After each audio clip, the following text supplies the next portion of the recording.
باد وي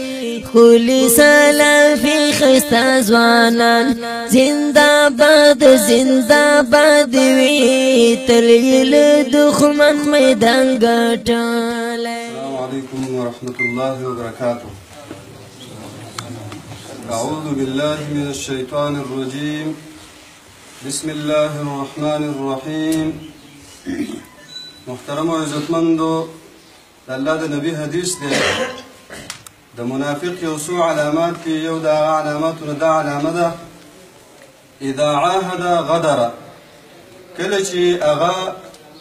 وعده وکړي نو هغه وعده ماتوي. زما محترمو، دا صفت د مبتدعینو کې موږ ته 100% نن ښکاره شو چې دیو همیشه دعوت همیشه چې زموږ سره دیو خبره وکړي نو په هغې کې دیو دوکه کوي.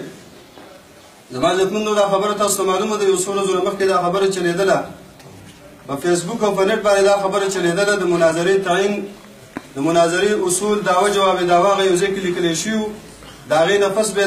د تعین ځای د مناظرې دپاره د مکان تعین هغه موږ ته حواله شوی وو. یو مولي صاحب د هغوی د طرف نه یو زومه موږ دا خبره کوله چې مناظره به په داسې ځای کې کوو چې هلته کې دواړه فریقینو ته امن وي. په دې ځای باندې موږ ما ورته خپل ځای ښودو چې زه تا ته د اهل حدیثو د قرآن او د سنت والا ځای او د هغوی کور درته ښیمه. انشاءالله هلته د هر قسم امن ذمه دار یم. هلته کې ستاسو د یو کس ویښته چې هغه ضایع شو د هغې به زه ذمه دار یم. لیکن هغوی زمونږ ځای نه قبلاو. هغې ویل چې نه دا به زمونږ وي. په دعوه جواب دعوه کې هغې بې اصولي کړې وه. موږ ورسره ځکه دا خبره نه منله، په هغوی موږ اعتماد نه کوو. لیکن د هغې نه پس ورته ما دا خبره وکړه چې ټیک ده، ته په ما اعتماد نه کوې، زه په تا باندې نه کوم. راځئ حکومت ته پته لګېدلې ده، د هغوی نه اجازت راوولو او دا مناظره به په داسې طریقه باندې وکړو چې زموږ د امن ذمهداري هغوی واخلي. هغه خبره یې نه منله، وایي چې نه تاسو تښتئ. موږ زه د هغې باوجوده مه راولو. کوم کس چې موږ سره مخامخ کړو امن ذمهداري چې چا راکړه، هغه دا اطمینان موږ ته راکړو چې انشاءالله زه ستاسو د هر قسم د هر څه ذمه دار یم، د حکومت هم ذمه دار یم، د عوامو هم ذمه دار یم. دلته به هېڅ قسم مشکل نه وي. اسلحه به دلته بار پاتې کېږي، هر څه به بار پاتې کېږي. تاسو مناظرین به خپل منځ کې خبرې کوئ، هغوی کې به زموږ کار نه وي، اگر که یو بل په کتابونه ولې نه ولي. لیکن زما محترمو، زموږ شیخ رضی الله حفظه الله ورعاه، هغه د دې سره نن ورځ په 9 فروری باندې 7 بجې باندې د هغوی سره مخامخ شو. د هغوی سره هغه وخته پورې الحمدلله میدان وچلاو تر څو پورې چې د دلایلو میدان و. الحمدلله د هغې نه تپوسونه کړي، شیخ صاحب د هغې تفصیل بیان کړي. مفتي ندیم یو جواب نه دی ورکړی. هغه سړی چې ځان ته مفتي وایي په حقیقت کې هغه امیر دی، هغه یو قسم جواب هغه ته نه دی ورکړی. لیکن کله چې ورته پته ولګېده چې اوس مفتي صاحب راګیر شو، مفتي صاحب کنځلې کولې، د هغې نه پس زموږ ملګرو د طرف هغې ته داسې موزون جواب میلاو شوی دی. د هغوی د طرف د یو امیر راغی، تمانچه ورسره په جب کې ووایي که زما مفتي صاحب ته بیا څه خبره وکړه زه به تاسو ولم. لکه مطلب دا دی چې دا به بیا مناظره نه بیا به سره زما کاري. محترمو، هغه ځای کې ټوپکې هغوی راوړې وې، هر څه هغه شرایطو کې چې څه لیکلي په هغې هېڅ باندې معامل نه و. ټوپکې وې، د هغوی سره تمانچې ورسره وې، بدماشي ورته کې. موږ الحمدلله موږ دلته جنګ له نیو راغلي، موږ د وینې تویولو له نیو راغلي. موږ دې دپاره راغلي وو چې د یو مسلې د مسلمانانو په منځ کې د یو مسلې باندې اختلاف راغلی چې دا مسله حل شي، د رب العالمینو مسله حل شي. لیکن د دې مقصد به دا نه چې موږ یو بل په ډزو باندې ولو. که چېرته تا ماته دا چیلنج راکوو د ډزو کولو، ماته به دې مخکې نه ویلی بیا موږ ټوپک هم در وړی وی. لیکن دغه کارونه موږ نه کوو. هغوی دا پلان یې جوړ کړی و زموږ د مشایخو د ویشتلو. الحمدلله موږ ته الله فتح راکړله. د هغه ځای نه موږ الله رب العالمین راوښوده چې دا خلک مناظره نه کوي، بلکې دا تاسو سره تاسو قتل کوي، تاسو قتلوئ، تاسو ختموئ. د دې مقصد هغوی په دې مقصد هغوی راغلي وو. لیکن الله سبحانه وتعالی په دې کې هغوی ته فتح ورنه کړله. زما عزتمندو، زه د خپلو ملګرو ته صرف دا خبره کوم چې تاسو د دې اهل بدعو دا دوکې، د دې دا فریبونه، د دې دا دجل تاسو بار بار ولیده، په دې باندې ځان پویه کوئ چې دا خلک ګورې دوکهباز دي. د دې په دوکو باندې ګورې چېرته تاسو دوکه نه شئ، د دې په خبرو باندې چېرته تاسو دوکه نه شئ، د دې په اطمینان چېرته دوکه نه شئ. او الحمدلله زه ټول اهل حدیثو ته دا خوشخبري ورکوم، دا د قرآن او د سنت دعوت، دا د قرآن او د سنت کاروان به الحمدلله د ټولې دنیا ته رسېږي. دا انشاءالله دا د قرآن او د سنت دا رڼا به د دې کورونو ته دننه کېږي. الحمدلله دغه سنت، دغه مظلوم سنت چې هغه د دې په سترګو کې ازغی ګرځېدلی دی، هغه سنت چې دوی په خېټو گزارونه کړي دي دوی په جیبونو گزارې کړي دي لله الحمد دغه سنت به دوی په بچو په کړوسو کې به دوی عاملین پیدا کیږي ان شاء الله دغه هدا پوری خبره وشو موږ د غزل راوته ځکه هغه جګړه کوله مشایخ راغلي ان شاء الله نور تفصیل ودا تاسو بیان او په شرایطو کې دا لیکلي تاسو په شرایط وینئ ان شاء الله په هغه کې دا لیکلي چې اس قسمه اسلحه هغه بدن نه نزي هغوی د کور ته دنګ نه بلکې موږ په یو بنډل کې ناستو تاسو وګورئ ویډیو باقاعده د هغوی سره اسلحې ورسره دي زموږ سرونو ته ولاړ دي زموږ د ملګري سره یو تمانچه وه د لیسنس هغه تمانچه چې دی هغوی ته حواله کړله ولې د اصولو خو مطابق یې موږ الحمدلله که نه موږ ورته حواله کړه لیکن د هغوی د عوامو سره تمانچې ورسره وي او بار بار راتلو دا ویلي چې عوام به په دې کې دخل نه کوي لیکن عوامو پکې دخل کوو هغه خلک چې هغوی ته به منظم نه ورځي هغه خلک راته زموږ مشایخو د دمکې ورکولې زما عزتمندو دغه حده پورې خبر راورسېده باقي تفصيل بتاعته مشايخ الشيخ رضو الله سب شيخ فهم الله سب او بتاعته الحمد لله رب العالمين والعاقبة للمتقين والصلاة والسلام على أشرف الأنبياء والمرسلين أما بعد زما عزتمندو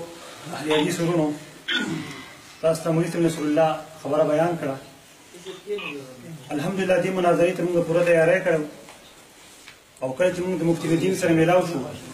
زه ورته قسم کوم الحمدلله دا ملګري پرې موږ ګواهان دي هغې باندې موږ دومره اعتراضونه کړي کوم چې مولیان خلک دي او طالبان دي پوهېږي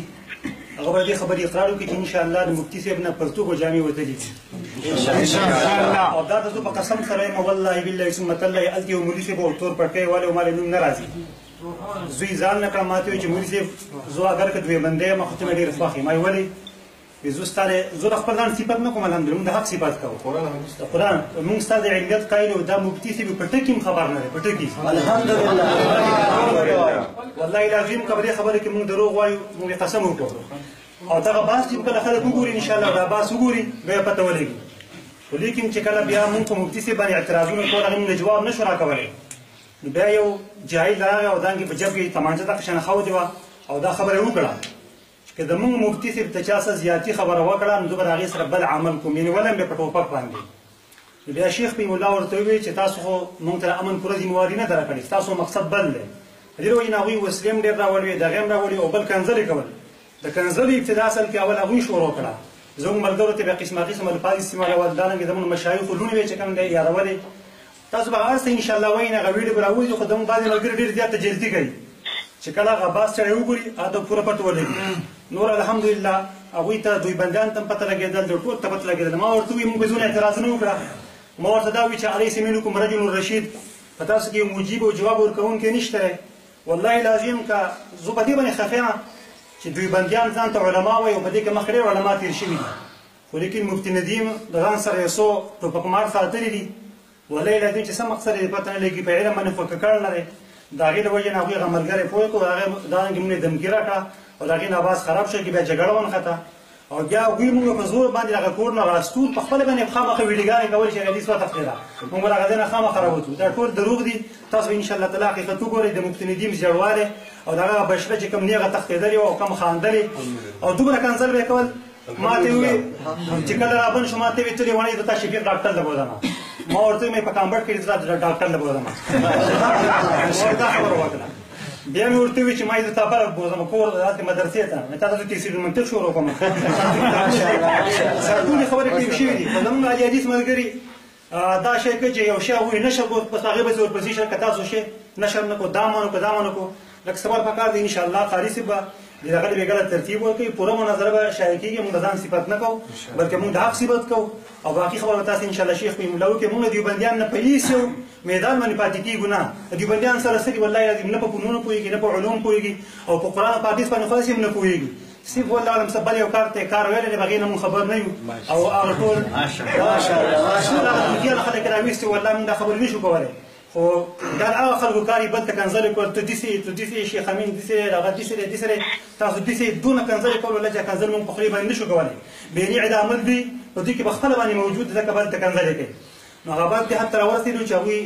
د ټوپک اراده وکړه او زموږ د شتو اراده یې وکړه نو د هغې د وجې نه چې کوم دی باس ختم شو الحمدلله موږ ته الله په خیر سره راویستلو او مناظره او پوره راوځي او ټول ملګري به یې ګوري دوی مدیان به هم ګوري او حدیث به هم ګوري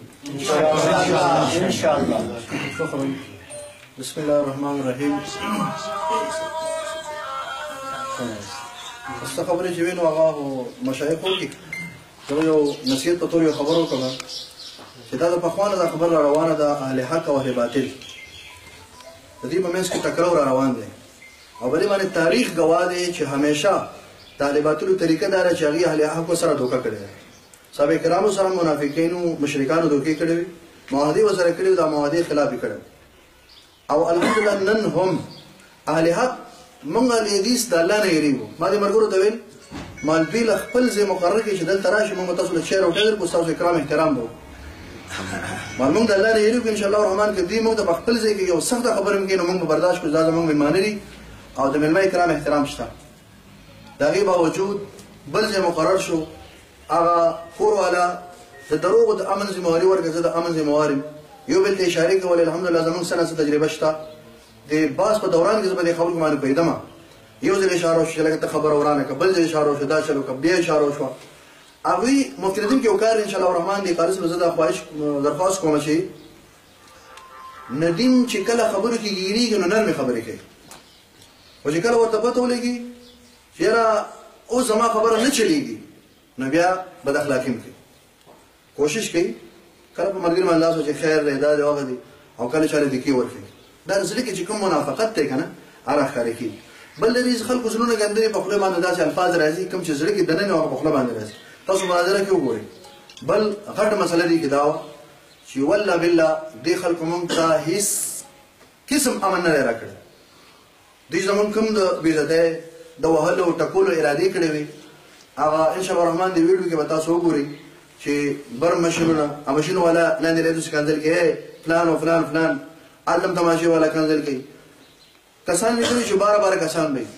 15 شپاړس 10 پورې تقریبا کسان دی هغه ځای کې راجمع شو او تر دې پورې چې هر یو اهل حدیث مېلمنه به دغه کلیوال او دا کوم مناظرین چې راغلي وو